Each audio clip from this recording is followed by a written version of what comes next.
Nobody warned me about this part of retirement. I thought the real struggle would be about money, but the first thing that hit me was the silence. When the workdays ended, the house felt too quiet, and that quiet carried questions I wasn't ready for. Lying awake at night, I found myself asking, what if my savings don't last? What if my health turns tomorrow? What if I become someone my family has to carry?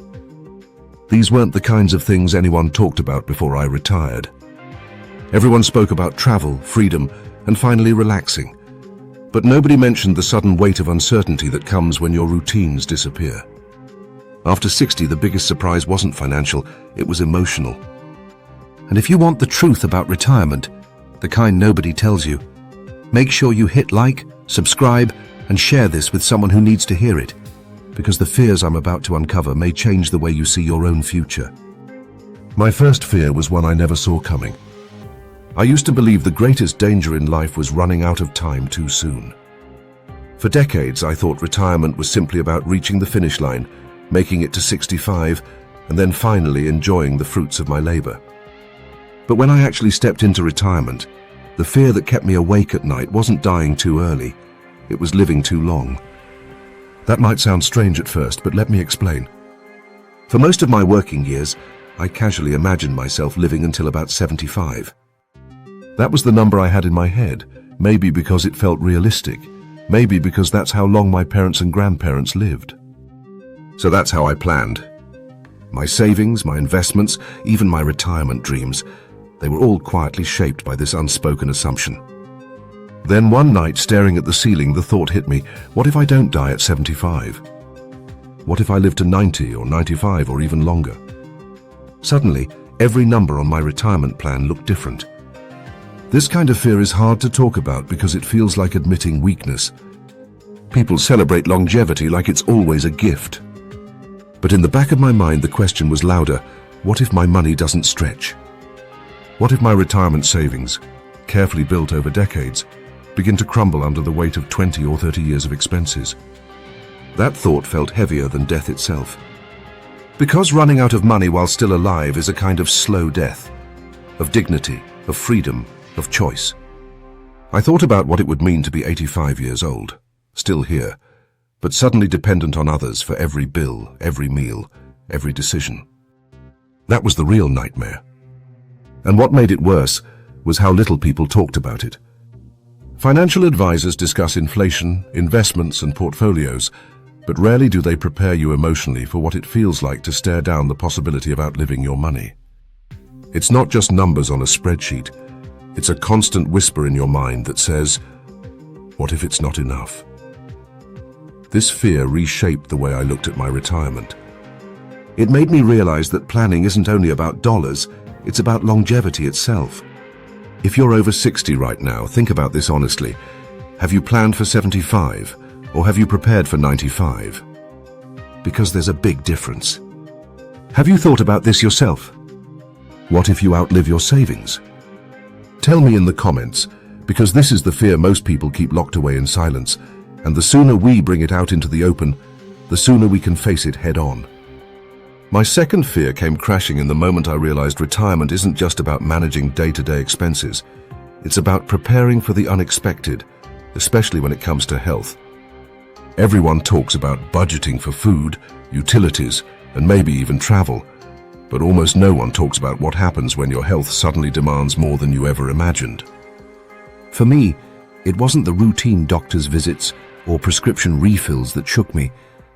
It was the thought of long-term care, the kind that doesn't end after a week or a month, but can stretch on for years. I remember visiting a close friend not long after I retired. She was always active, independent, the kind of person who took pride in never asking for help. But then she suffered a serious fall. Overnight, her life changed. She couldn't live alone safely anymore, and her family had to place her in assisted living. The cost stunned me. Thousands of dollars every single month, draining savings at a speed she had never planned for.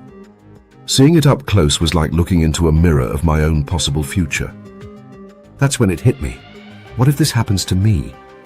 What if one accident or illness strips away not only my health, but also the financial stability I worked decades to build? The thought haunted me. Would my dignity disappear along with my savings? Would I spend my later years not only fighting for my health but also watching the balance in my account sink lower and lower until nothing was left? That fear dug deeper than any financial chart could show. And here's the truth nobody prepares you for. Medicare doesn't cover everything. People assume that once they hit 65, their medical costs are fully handled. The reality is far different.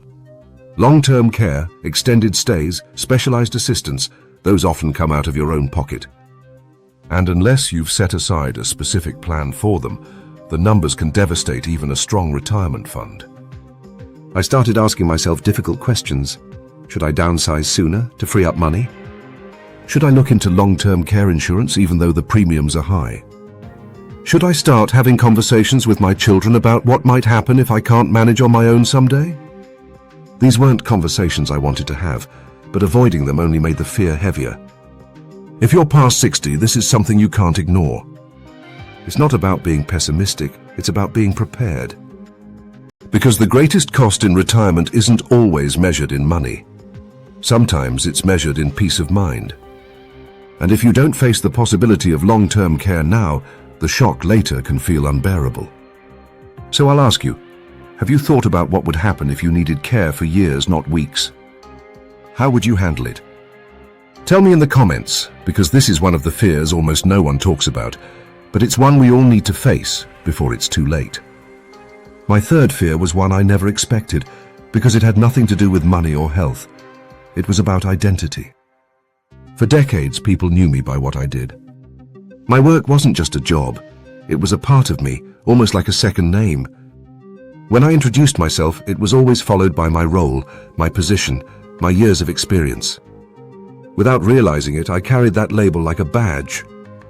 It gave me purpose, it gave me structure, and it told others exactly who I was.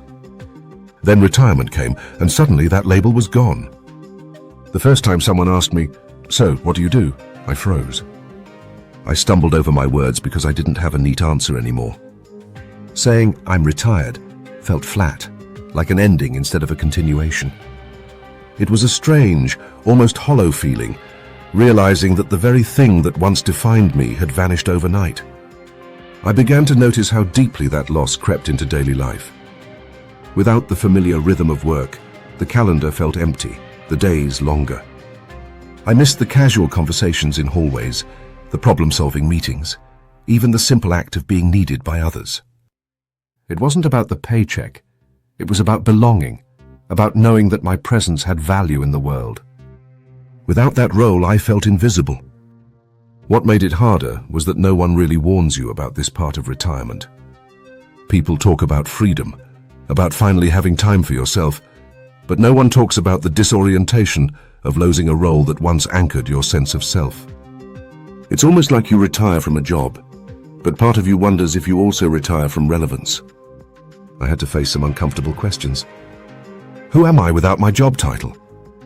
What do I want my days to mean now? How do I introduce myself when the old answer no longer fits? These weren't just questions about occupation. They were questions about identity, about purpose, about self-worth. And the truth is, I didn't have quick answers.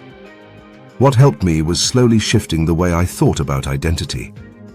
Instead of focusing on what I used to be, I started asking what I could become.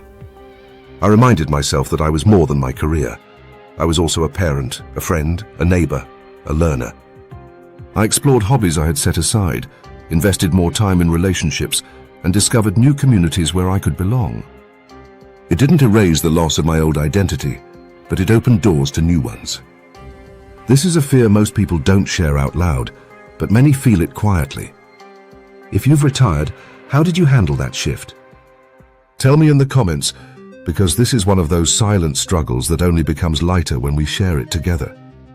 My fourth fear went deeper than finances or even identity. It was the fear of becoming a burden. More than running out of money, more than losing my sense of purpose, I dreaded the possibility of one day depending on my children. They already have so much on their plates, careers, raising families, managing homes of their own. The thought of adding my needs to their long list of responsibilities haunted me in ways I rarely admitted out loud. I would imagine small scenarios at first. What if I couldn't drive anymore and they had to take me everywhere? What if they had to adjust their schedules just to check in on me? Even something as simple as groceries or household chores started to feel like potential weight I might put on their shoulders. And then, of course, came the larger, darker thoughts. What if my health declined to the point where I needed daily care? What if they had to sacrifice vacations, savings, or even their own peace of mind just to keep me comfortable? This fear is particularly heavy because it isn't only about money, it's about pride and dignity. For most of my life, I worked hard to support my family, to be strong for them, to protect them. The idea of reversing that role, of them having to protect and support me, felt almost unbearable. It wasn't just about needing help, it was about the guilt of knowing that my needs might limit their lives. What makes this fear so isolating is that it often stays unspoken. Very few retirees sit down with their children and say, "I'm afraid of being a burden to you." But in silence, the anxiety grows louder. I know because I carried it quietly, pretending everything was fine while worrying about the what-ifs. Over time, I realized that the only way to face this fear was through preparation and honesty. I began thinking ahead, downsizing my home, simplifying my expenses, and exploring options like long-term care insurance or community resources.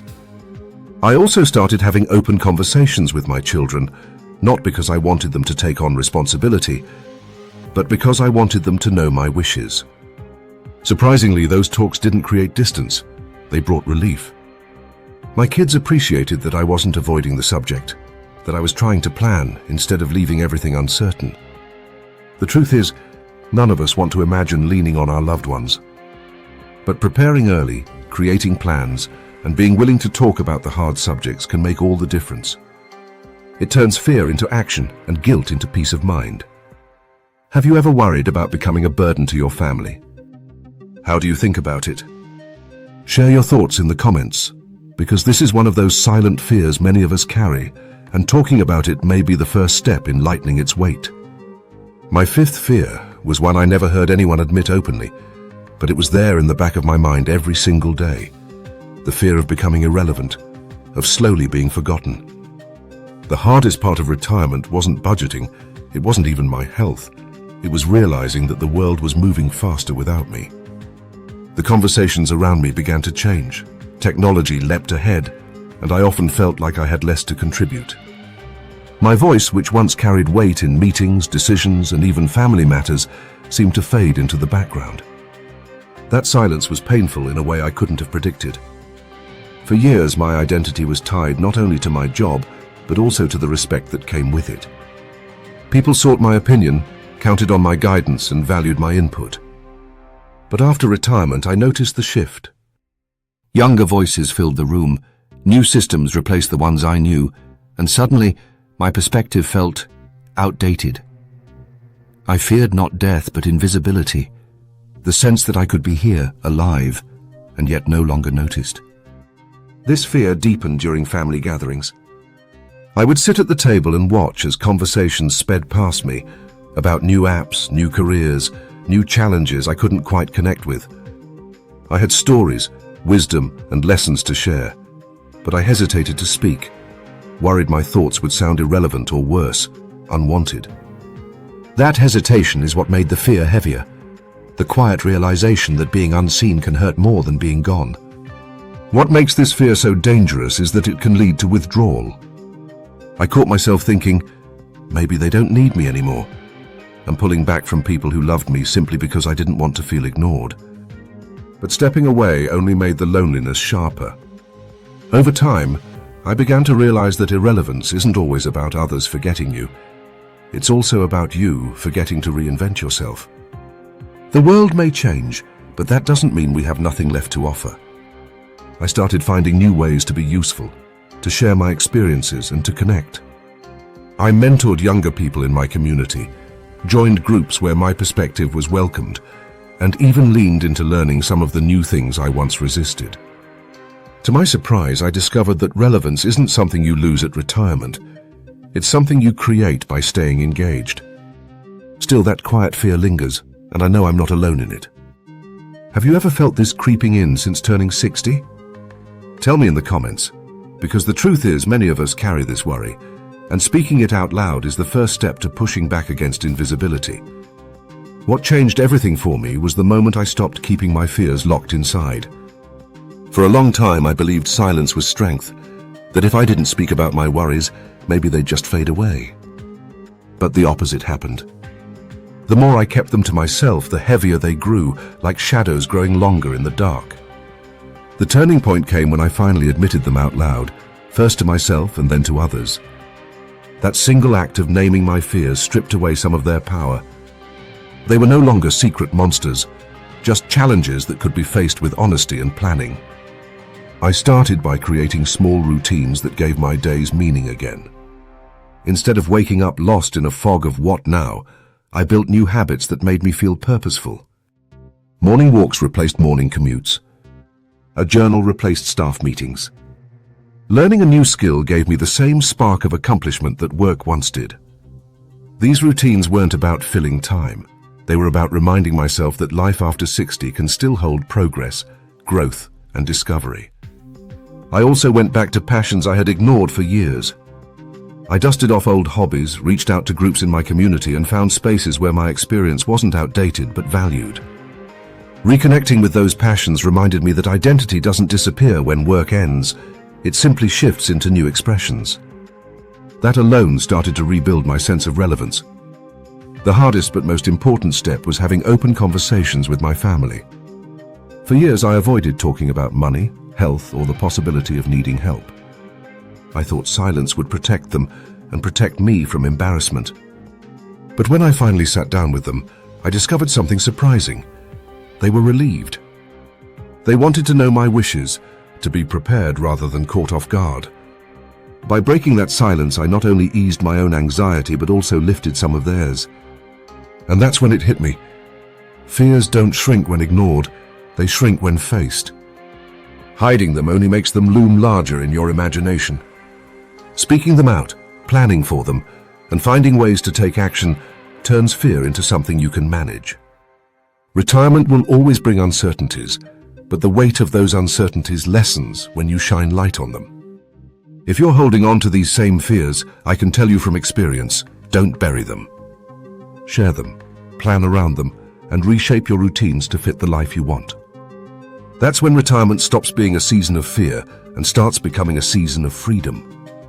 Retirement isn't just about balancing numbers in a bank account. It's about finding the courage to face what so many of us are too afraid to say out loud. Behind the plans and the savings, there are emotions that don't show up on any financial statement. The fear of living too long, the worry of rising health costs, the loss of identity, the weight of possibly becoming a burden, and the quiet ache of wondering if we'll still matter. These fears are real, but they don't have to define the next chapter of life. What gave me strength was realizing that courage doesn't mean pretending those fears don't exist. Courage means acknowledging them, preparing for them, and choosing to move forward anyway. Retirement is not the end of who you are. It's the opportunity to reshape life around what matters most to you. With every step, you can decide whether fear will shrink your world or whether facing it will expand it. If my story resonated with you, take a moment to like this video, share it with a friend who needs to hear it, and subscribe to this channel. Because retirement isn't about avoiding fear, it's about transforming it into freedom, purpose, and peace of mind. And together, we can make this season of life one of the most meaningful of all.